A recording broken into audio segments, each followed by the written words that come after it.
नमस्कार दोस्तों, आप सभी का फार्मर सपोर्ट चैनल पे स्वागत है। और मैं महेंद्र कुमार आज मैं बात करने वाला हूँ हीट स्ट्रोक को लेकर के, क्योंकि गर्मी बहुत ज़्यादा बढ़ चुकी है और गर्मी भविष्य में अब बढ़ती जाएगी। 2-4 महीने अब गर्मी का मौसम ज़्यादा ही रहेगा, लेकिन जब अब स्टार्टिंग में इतनी गर्मी है, हीट स्ट्रोक अभी से स्टार्ट हो चुका। कुछ फार्मों में हीट स्ट्रोक की समस्या देखने को मिल चुकी है, हीट स्ट्रोक लग रहा है। तो आप समझ सकते हो कि ये मई जून के महीने में क्या करेगी गर्मी। तो अगर आप इस समय भी अगर आप एक्टिव हो जा रहे हैं तो आपके जो मई जून में हीट स्ट्रोक लगने की संभावना फार्म में आती वो नहीं लगेगी। लेकिन आज इस समय जिसका 2 किलो का बर्ड था, यहाँ सीतापुर उत्तर प्रदेश से हम हैं, तो यहाँ पर कुछ फार्मों में हीट स्ट्रोक आज के दिन पे लग चुका है। तो आप लोगों को मैं आग्रह करना चाहता हूँ कि हीट स्ट्रोक आपके फार्म में ना लगे, उसके लिए अच्छा वेंटिलेशन आप कैसे दे पाएंगे, आपके फार्म में क्या क्या व्यवस्थाएं होनी चाहिए, अगर व्यवस्थाएं नहीं है तो उसके लिए कौन कौन सी मेडिसिन होनी चाहिए। देखिए, अगर व्यवस्था नहीं तो आपको मेडिसिन भाई रखनी पड़ेगी।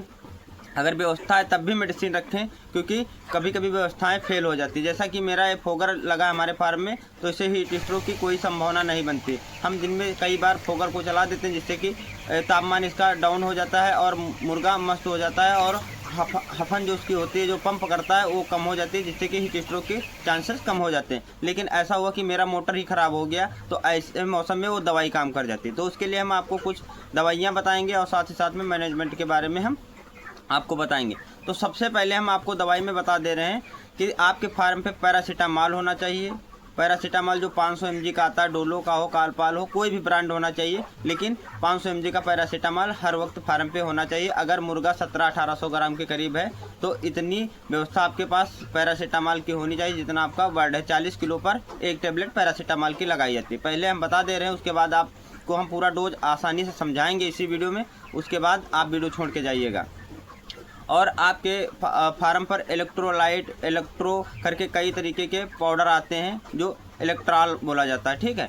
वो पाउडर आपके फार्म पे होना चाहिए। उसका डोज रहता है 1 ml पर लीटर के पानी में, और अगर कम गर्मी है तो आप 2 लीटर पर 1 ग्राम उसको दे सकते हो, लेकिन वो चीज़ आपके फार्म पर भी होनी चाहिए। और आपके फार्म पर अगर फोगर सिस्टम लगा तो फोगर सिस्टम अवश्य चलाएं। स्प्रिंकलर लगा है तो स्प्रिंकलर चलाएं। अगर ये सुविधा नहीं है तो आपके पास 15 लीटर का टंकी होगा, जैसे कि हम खेतों में जिससे स्प्रे करते हैं, वो वाला टंकी आपके पास होना चाहिए, जिससे कि आप बर्ड को स्प्रे कर सकें, बर्ड के ऊपर पानी का स्प्रे मार सकें। स्प्रे मारने का नियम है, वरना CRD आ जाएगी, आप ठीक नहीं कर पाओगे। अगर मुर्गा 1700 ग्राम के प्लस है, 1800 ग्राम का है मुर्गा, तो आप पानी का स्प्रे करें, वो भी डायरेक्ट बर्ड के ऊपर स्प्रे ना करें।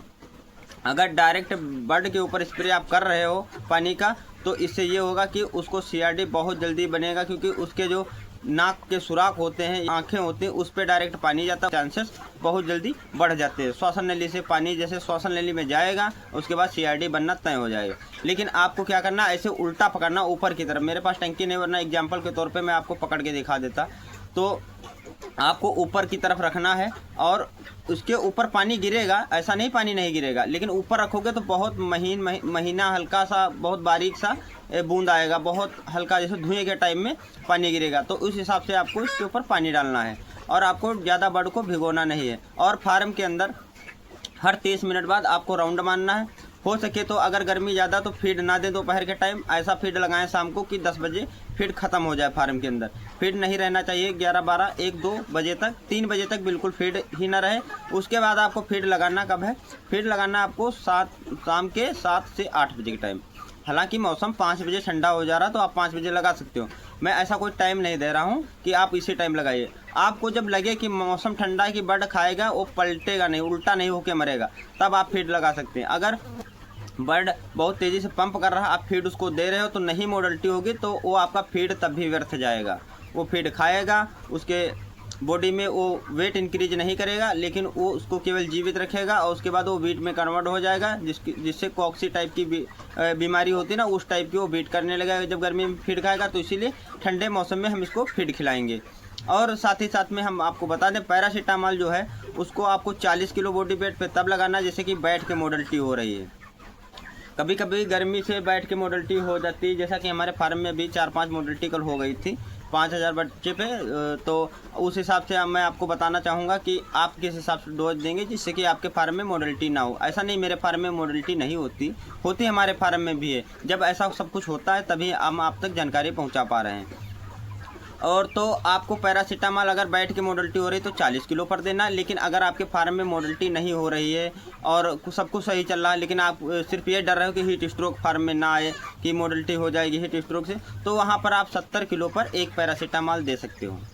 अगर आप ऐसा कैलकुलेशन नहीं कर पाते हो कि कैसे हम कैलकुलेट करें कि कितने 1000 बर्ड है, 1900 ग्राम या 1800 ग्राम या 2200 ग्राम का बर्ड है, तो हम कैसे इसमें काउंट कर पाएँ कि कितनी टेबलेट लगानी है, तो उसके लिए आप कमेंट कर सकते हो। हम कमेंट में आपको बता देंगे। आप बॉडी वेट डालिएगा और साथ ही साथ में आप अपने बर्ड की काउंटिंग बताइए कितना है, हम आपको कमेंट में बता देंगे। अगर हम वीडियो में कैलकुलेशन करके आपको हम समझाएँ तो ऐसा होगा कि वीडियो बहुत ज़्यादा लंबा हो जाएगा, आप देखने में बोर हो जाएंगे।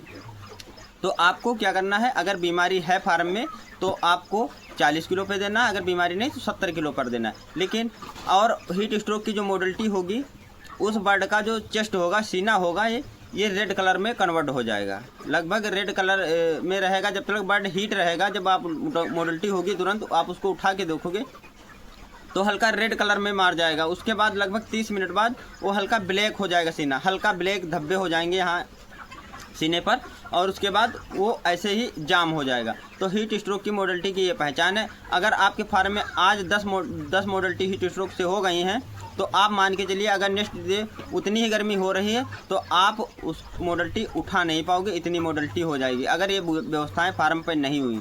तो अगर हीट स्ट्रोक से बचाना तो इलेक्ट्रोलाइट और साथ ही साथ में पैरासीटामॉल और नींबू, और अगर आपके पास पुदीना है, नींबू पुदीना है तो आप नींबू पुदीना का आप सेवन करा सकते हो उसको, क्योंकि ये अच्छा वेंटिलेशन देते हैं और इनसे क्या रहता है कि इनकी त्वचा जो रहती है वो ठंडी रहती है, और जब स्किन इनकी जब ठंडी रहेगी तब इनको हीट स्ट्रोक की समस्या नहीं आती।